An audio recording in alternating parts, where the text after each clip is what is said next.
students? Glad to do this. How was your lunch today? Good. Glad to hear. You're sounding like if this lunch was good. Yes. All right. So today we're looking at assertive communication. Can anybody tell me what is communication? Yes, Ariel. You need to speak up a little bit. Like speaking to someone. Anyone else? Tiano.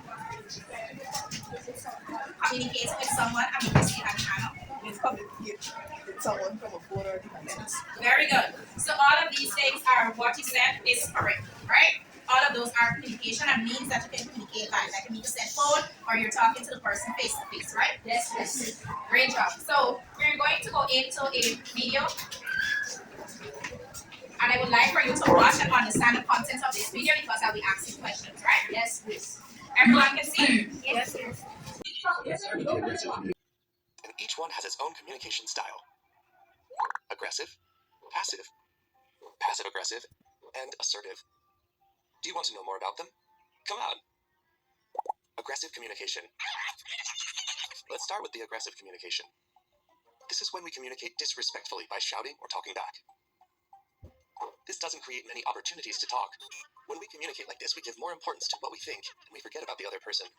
Careful. We might get something in the short term, but we will probably hurt others' feelings. In the long term, the consequences aren't good. Aggressive communication can cause more conflicts. It can make us feel angry, tense, and guilty because of how we acted. It can also cause others to think badly about us. Passive communication. Now we'll take a look at passive communication, also known as avoidant communication. It happens when we don't say what we think, or when we keep quiet because we are afraid of what others will say or do. We may not even look into the other person's eyes. We might completely walk away from the situation. This seems easier, but if we don't talk about a conflict, we can't resolve it. This can make us feel frustrated in the long term.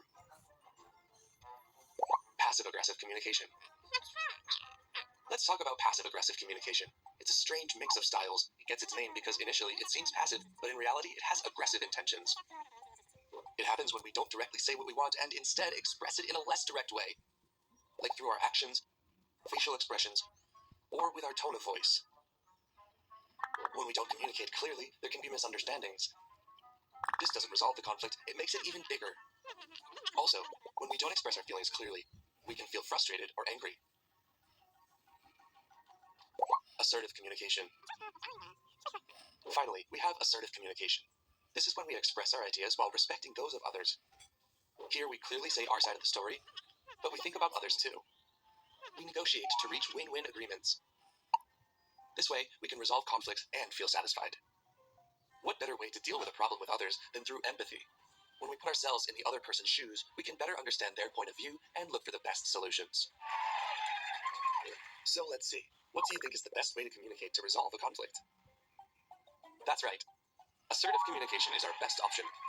It allows us to express ourselves and set boundaries while being respectful and taking others' feelings into account. In the example of the classmates who had to do an art project, they reached an agreement using assertive communication in the face of conflict. They're going to use both paints and clay, and everyone's happy. The communication style we use in a conflict will have strong impact on how we resolve it. Put assertive communication into practice, and you'll see how easy it is for you to resolve any misunderstanding. Alright. What differences have you noticed from this video? Have you noticed from this video? Anyone?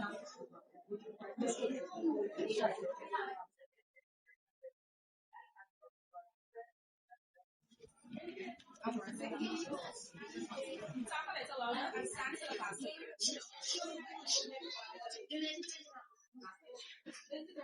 Aggressive.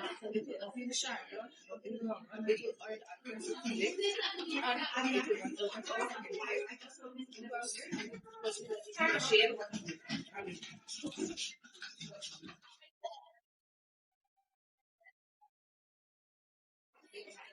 No more. Anyone can help.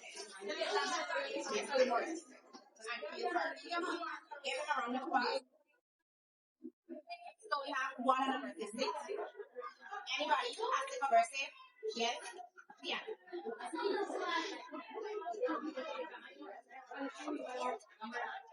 I'm not area.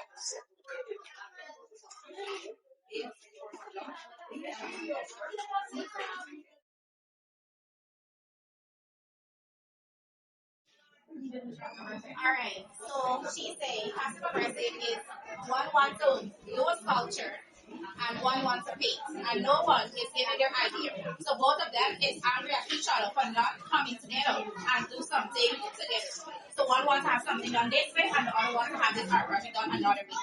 So is she correct? Very good. Give her a round of applause. Aggressive. You're talking aggressive, right? Assertive communication of. Yes, Bernard.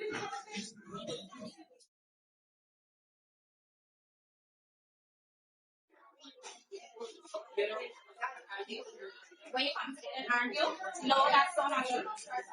Take the game. Come on.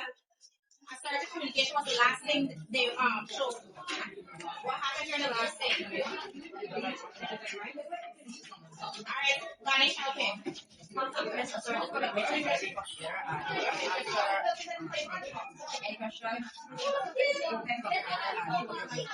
Great. So, assertive communication is when you reach a mutual goal. Mutual means an understanding that you agree upon together, right? So, you see how one of the person on the art project wants to have a sculpture done, and the other person wants it to paint. So they reach a mutual understanding, they create a sculpture, and then they paint it. Wasn't that okay? And they won because they came together and have it done together, correct? So that is the reason for group work and group assignment. It basically makes you come together and work as one. Now, if one person does not want to contribute, that causes chaos and conflict within that group, right? And unless you come together and speak about it, you will see results from the other person that is not contributing. So, let's go into our objectives for today. By the end of this lesson, you will be able to define assertive communication in your own words. Two, differentiate between assertive, passive, and aggressive communication. And three, demonstrate assertive communication using appropriate words, tone, and body language in real life situations. So, assertive communication is expressing your thoughts, feelings, and needs clearly. Example, no, I don't feel comfortable doing that. So in this case, let's say your friend asks you to do something that you don't want to. So you tell them firmly, no, I don't feel comfortable doing that, right? Please ask before borrowing my things. If someone pick up your thing, I know you'll be angry, right? You look searching all the way, you can't find your stuff, so you want to know where it gone. So you get angry and you'll start lashing out, right? So you don't need that. So you ask the person who touched my things or who borrowed my stuff, and then you let them know firmly, please do not borrow my things without asking me, right? And then we have, I understand your opinion, but I disagree. In this case, let's say you're doing a group project and they come up with one idea, but you don't like that idea. But you just stay quiet and let the idea go just like that. Exactly. So you need to show assertive communication by telling them how you feel and how you think this project should be going about and put your input into it, right? Good. And characteristics of assertive communication is calm and firm, like how I'm speaking. Tone of voice. Calm and firm tone of voice. Direct eye contact, like look into the person in their face. Respectful words and confident posture. So when you're speaking to someone, you use respectful words. Please, thank you. Let's say you give me some information. What would I say to you? Thank you for this information, right? Respectful words. You just put it in a complete sentence.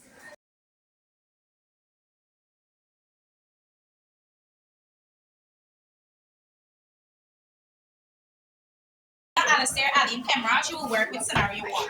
So you can come over here and work with them. Ganesh, Amari, Miracle, Amika, Anya, they'll work with scenario two. Shani, Shakola, Bernard, Tiana, scenario three. Arvin, Erica, Alexander, Chandni, and Ariana, who work with scenario two. Right? I'll give you 2 minutes to come up with your response. Alright, group one, what is your response? Alright, so if you did not hear it, you said please ask before borrowing my pencil next time. Group two. What is your scenario? Please read the scenario.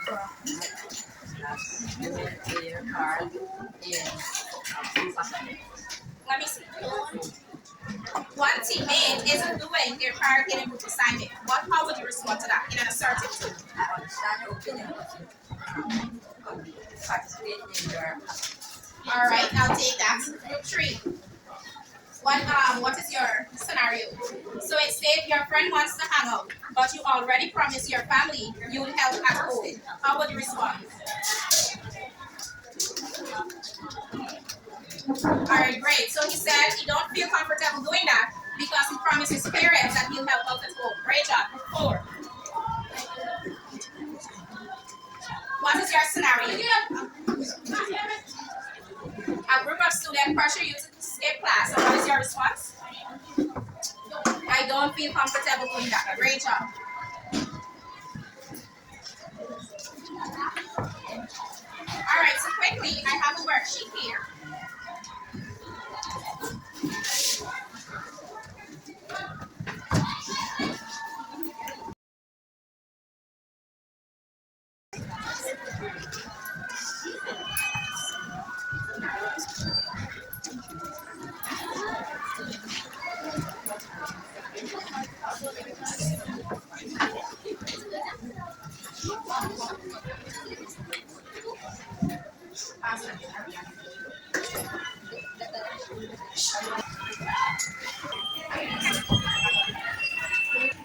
You write your name and grade.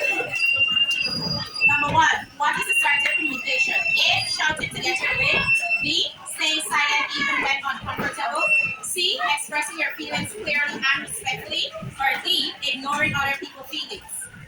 Choose one answer. Question 2, which of the following is an example of assertive communication?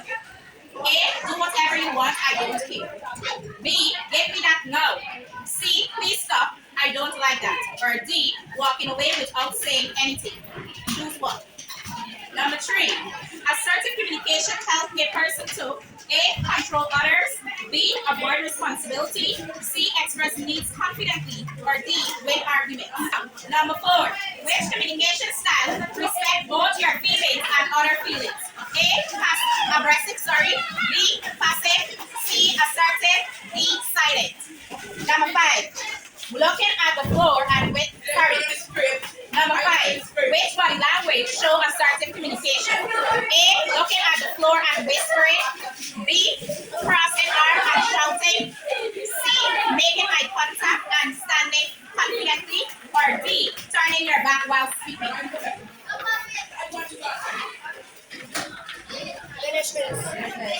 Alright, one person collect the paper from back to front. So I'll need 3 persons to come up here quickly. One person, Serena. Alright, so I'll have Amika, Serena, and Alistair. So here's what I want you to do. So Serena is a soft-spoken person. Alright? Amika, you're a loud person. And Alistair, you're let me say in-between person. So you want to be the assertive person. Amika, you're going to be the aggressive person. And Serena, you're going to be the passive person. Right? So please come here. Quickly. Alright, your scenario is, let's say someone took something from you, right?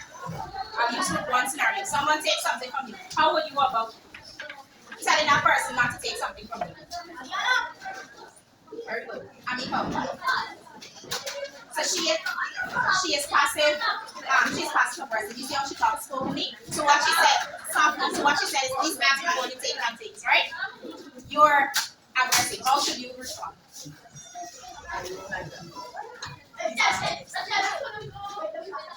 Alistair. You're assertive communication. Assertive, yeah. You're assertive. How would you respond?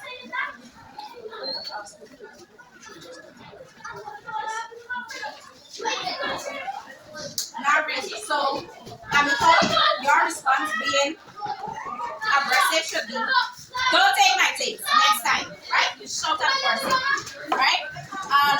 Alistair, your response should be in a firm tone and you have a firm posture, right? So you tell them, please do not touch my things next time.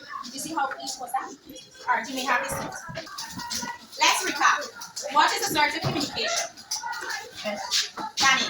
speaking form and look the person in the eye. Yes, those are characteristics of assertive communication. Serena. thoughts and feelings. Very good. So for homework, here's what you need to do. You will write a short paragraph of 5 to 6 sentences describing a situation at home or at school where they can use assertive communication. In this homework, you should have what the situation is and what you said using assertive communication. You back the worksheet paper because the homework is on the back of the paper. Thank you for participating. You're now dismissed. One more week and go through the book.